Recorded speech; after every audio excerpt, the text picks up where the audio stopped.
Damai sejahtera dari Allah Bapa, itulah yang melampaui akal dan pikiranmu, di dalam Kristus Yesus Tuhan kita. Amin. Saudara kita yang dikasihi dalam nama Yesus Kristus, firman Tuhan di akhir pekan ini buat kita semuanya tertulis dalam Matius 7 ayat 15. Saya akan bacakan buat kita. Waspadalah terhadap nabi-nabi palsu yang datang kepadamu dengan menyamar seperti domba, tetapi sesungguhnya mereka adalah serigala yang buas. Demikianlah firman Tuhan. Kita yang dikasihi dalam nama Yesus Kristus, setiap orang suka dengan hal yang baru atau suka dengan pengajaran yang baru. Tetapi kita juga harus melihat pengajaran yang seperti apa. Itu yang terjadi di nats kita hari ini. Banyak di sekitar Yesus Kristus para guru-guru, para pengajar-pengajar agama, tetapi pengajar-pengajar agama itu hanya untuk mementingkan dirinya sendiri, hanya mementingkan kelompoknya sendiri. Mereka tidak mau berbagi kasih kepada orang lain, hanya menganggap bahwa ajarannya sajalah yang paling baik, sedangkan ajaran yang lain tidak.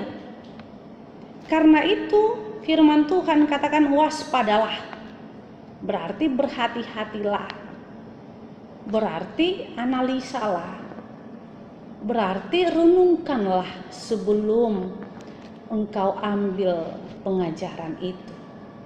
Karena apa dikatakan para guru-guru palsu itu, Tuhan Yesus katakan seperti serigala berbulu domba. Domba selalu disimbolkan dengan binatang yang penurut kepada tuannya. Domba juga disimbolkan dengan binatang yang lemah, sehingga dia bergantung kepada tuannya. Tetapi bagaimana dengan serigala? Serigala itu adalah yang licik dan jahat. Bahkan dia binatang yang buas, yang menerkam hewan yang lebih besar dari dia. Atau serigala itu mampu mengambil kesempatan ketika dia melihat dombanya sakit, dia akan menerkamnya. Karena itu dikatakan waspadalah. Bagaimana kita melihat tentang nabi-nabi palsu? Tuhan Yesus katakan di ayat 16, dari buahnya lah kamu akan mengenal mereka.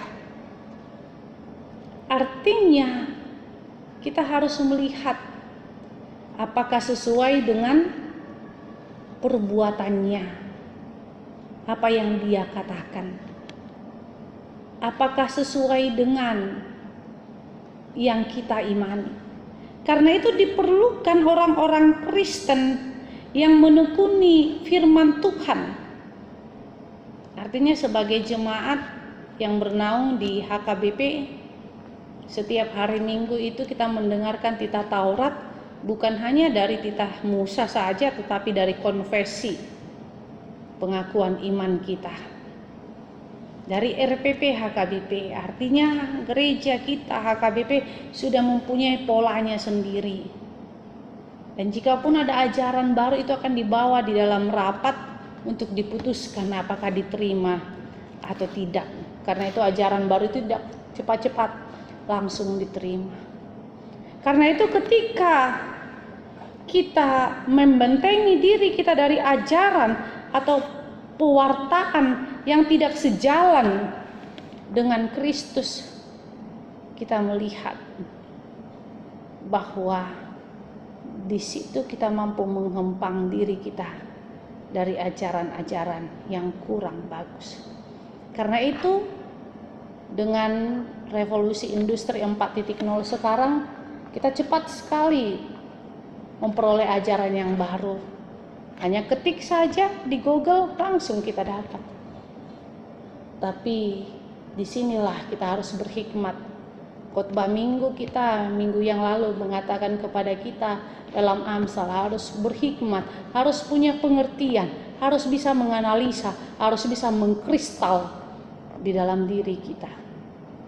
Karena itu Amanginang, mari untuk lebih waspada terhadap ajaran-ajaran yang ada di dunia ini melalui siaran-siaran revolusi industri 4.0, kalau bisa saya katakan YouTube dan lain sebagainya.